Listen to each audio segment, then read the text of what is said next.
Hi, fasters. Welcome to Old Fat and Fasting. I'm Krista, and today I am going to answer the question, isn't fasting just another form of calorie restriction? Doesn't it work because it's calorie restriction? The answer is no, and we're going to talk about why.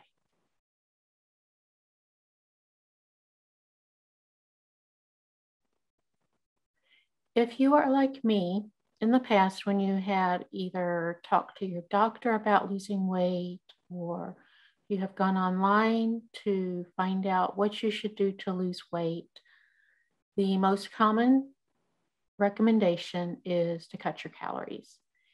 And anytime that I have attempted this in the past, it's been recommended to me that I cut my calories to 1,200. So that I limit my calories to 1,200 a day in order to lose weight.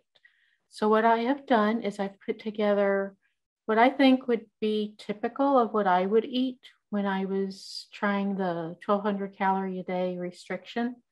I'm going to show you that meal plan and the number of calories and carbs in each item that I would consume in that day.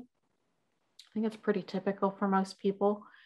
And then we're going to talk about how your body responds to that versus how it responds to fasting and why your body reacts two completely different ways to calorie restriction versus fasting. I feel like a common breakfast for people who are trying to cut calories is a smoothie.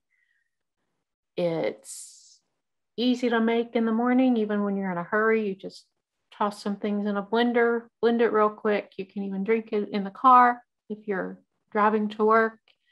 You feel like you're getting a lot of nutrients. It's just an easy, nutritious breakfast. So let's say that you, at 8 o'clock in the morning, you have a fruit smoothie. This one that I found was a strawberry smoothie, and one serving of it has 130 calories and 15 grams of carbs.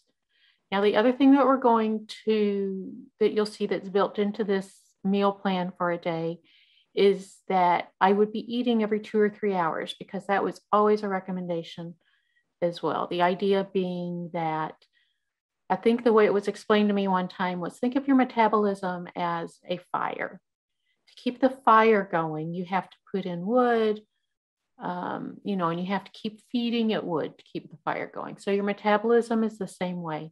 You have to keep feeding it food to keep your metabolism going. So if we start the day at 8 o'clock in the morning with a fruit smoothie, and then let's say at 11 o'clock, we have a broccoli salad. The broccoli salad recipe I found was 377 calories and 22 grams of carbs per serving. Okay, and then let's say you eat again at 1:30. You have some chicken and broccoli stir fry that was left over from dinner the night before.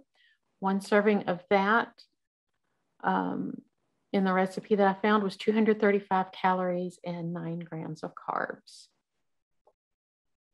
So then 2.5 hours later, it's almost time to leave work, and you walk across the street to the Starbucks for a little late afternoon treat. And you get a short pumpkin spice latte. A short is the smallest size that you can get at Starbucks, and I've gotten them before. So if you got a short pumpkin spice latte, that would be 210 calories and 27 grams of carbs. You get home, you fix dinner, and dinner is at 6:30. And for dinner, you have 3 ounces of salmon with some grilled peppers and onions. That would be 250 calories and 5 grams of carbs. Then before you go to sleep, you want a snack before you go to sleep. So you have an apple, which I believe this was for a medium-sized apple. It would be 79 calories.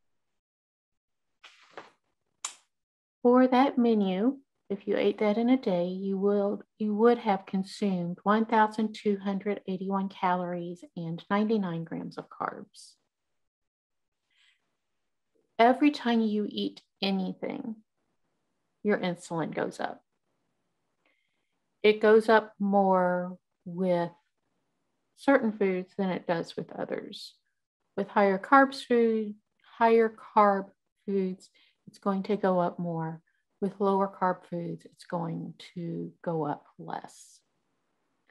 So each time that you ate 6 times that day. So each time that you ate, your insulin went up 6 times. Okay. And when your insulin goes up, it tells your body to pull energy from that food you just ate. Okay. So at 8 o'clock in the morning, when you have the smoothie, your insulin says, we just got some energy fed to us. So let's burn that food for energy, the food we were just given. Okay. Then it does the same thing at 11 when you eat the broccoli salad. Then it does the same thing at 1:30 and so on throughout the day. It takes your body 8 to 12 hours after you eat. It takes 8 to 12 hours after you eat for your insulin to drop low enough for your body to start getting energy from anywhere besides the last thing that you ate. So at some point, your body does start looking for other places to get its energy. But that point isn't until somewhere between 8 and 12 hours since your last meal. So on this eating every 2 to 3 hours a day schedule, all your body does is pull energy from the food you're feeding it constantly. Now, this does have an impact on your metabolism, which we will talk about in a different episode, because the reaction of your metabolism to calorie restriction versus from fasting is also very different. But that's another subject for another day. The point of this is that all your body is doing all day is pulling energy from the food that you gave it. Okay. When you fast, though, let's say you still have 1,281 calories. You eat that all at one sitting, or you eat it within whatever eating window you give yourself. Most people give themselves one meal. To me, sometimes that means I give myself a couple of hours to eat. So maybe you spread 1,281 calories out over 2 or 3 hours. Okay. I don't think most people do that many calories in that number of hours, but let's say you do, especially if you're eating low carb. Okay. You do that all at one sitting. Let's say you have it for lunch. Okay. So you sit down, you eat 1,281 calories at, say, noon. By midnight, your body has consumed all the energy you gave it from the food. So it starts going somewhere else for its energy. And that place is your fat. So it's depleted all of the energy it can get from the carbs and the food that you gave it. Now it has to go somewhere else to find energy. And where it goes is to your fat, and it starts burning the fat for energy. And it does that from, let's say you ate from 12 to 2. It does that from 12 a.m. No, it does that from 2 a.m. until you eat again at noon. So it's got 10 hours that it's burning your fat for its energy. So not only are you losing weight during those 10 hours, the weight you're losing is fat. So that is the major difference one of the major differences between calorie restriction and fasting. When it comes to how your body fuels itself, with calorie restriction and eating every 2 to 3 hours, like many of us have been told to do, all your body does is keeps taking energy from the food you keep feeding it. Okay. And even say, so if the last thing you have is that apple at 9 p.m., you'd have to not eat until at least 9 a.m. the next day for your body to go elsewhere for energy. And you're not doing that. So your body with calorie restriction, it just gets energy from the food you're constantly giving it, versus with fasting, you have several hours that your body is burning fat for its energy.